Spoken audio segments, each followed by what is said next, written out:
So in this video, we will discuss about the laws of reflection according to wave theory of light. For that, let me consider a reflecting surface like this, something like a mirror, and let me consider two parallel rays like this. Okay, and let me draw a wavefront at the point A. Let's take this point as A. Let this be the wavefront. Let's mark this point as some A. And let this point be some B. And we know by the definition of wavefront, this wavefront is always, that is, this green wavefront is always perpendicular to the rays. So this will be 90. Keep that in mind. Okay. And at the point A, let me draw a normal. Let this be the normal. Let's call that as some n dash. And we know normal is always perpendicular to the surface. Okay. That is, this will be 90. Clear? Now, by the definition of wavefront, all the particles in the wavefront are on the same phase. So clearly the point A and the point B are on the same phase. But after the point A, this ray will get reflected somewhat like this. Okay. I'm not marking the end point, just the direction of the reflected wave. And see, the problem in here is after the point A, this ray will get reflected like this, but after the point B, this ray will still goes. Okay, and it will reach the point C. Okay, now only at the point C the reflection of this ray happens. By the time this ray may have covered some distance. In order to mark the distance and to draw the so definitely we need a reflected wavefront. So in order to mark the reflected wavefront or mark the distance in here, I have to consider the time the ray moved from B to C. Let's take the time BC as some t itself. Okay, that is the time taken by the ray from B to reach the point C. And let V be the velocity. For we know the distance BC, that is distance BC, it's actually velocity into time. Velocity V stands for the velocity the ray has in this medium. Okay. And we know this ray is also in the same medium. So by this same time, this ray has reached some point, let's say here. So how will you draw the distance Vt? For that we have to use the Huygens principle. What I need to do is I have to take a radius r whose length is BC or Vt, and keeping the compass at the point A, I have to draw an arc. Okay. See, this point I just assumed, actually I have to draw this arc, then only I'll get the point. Okay, so this is an arc of radius Vt. Okay, now it's time to draw the reflected wavefront. So what I need to do is I have to take a tangent for this arc passing through the point C, like this.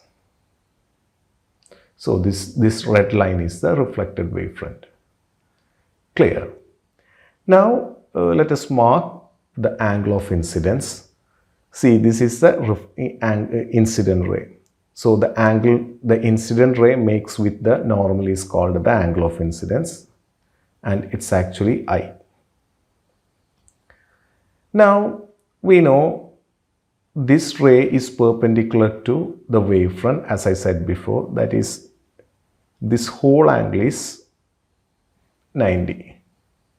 So we know this angle is actually, this whole angle will be 90 minus I. Clear?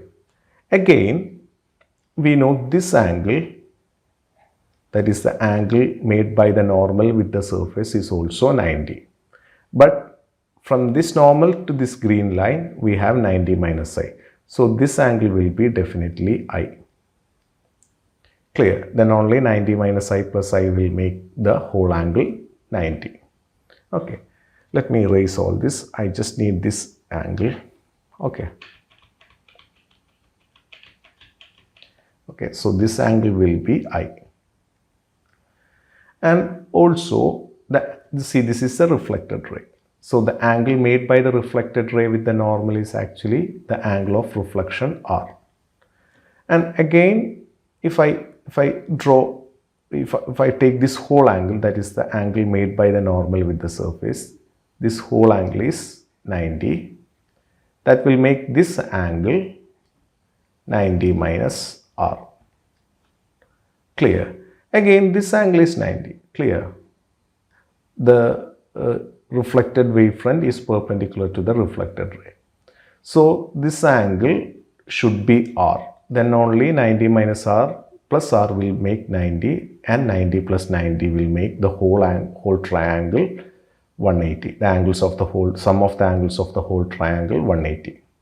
Okay, so this must be R. Now, let me also erase all this. I only need the angle R. Okay, so this angle is actually R. Okay, let me take this point as some D. Now, consider the triangle ADC, that is, consider the triangle ADC and triangle CBA. Okay, that we know this angle is 90, this angle is also 90. And from the first consider the triangle ABC, you know, that is this triangle.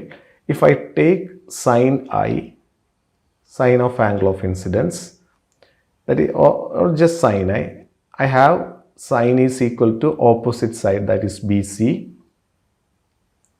divided by the hypotenuse. Hypotenuse will be opposite to the angle 90. So this is the hypotenuse. So BC by AC. Call that as equation number 1. And from triangle ADC, let me take sine R, sine of angle of reflection, sine R. Sine R will be opposite side, that is AD. For this triangle, opposite side is AD by the side opposite to 90 is hypotenuse by AC. Clear? And we know AD is equal to V into T. See, this is the radius. We just talked before. This is V into velocity into time. That is actually equal to BC. Okay, so I can write this AD as BC itself.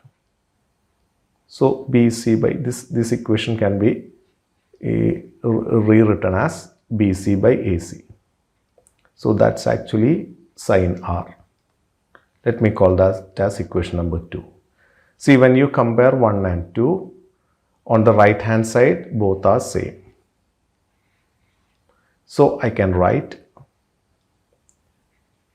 sine of angle of incidence equal to sine of angle of reflection. When sine I equal to sine R, that will give I equal to R. Clear? So that will prove the laws of reflection, that is angle of incidence is equal to angle of reflection. Clear?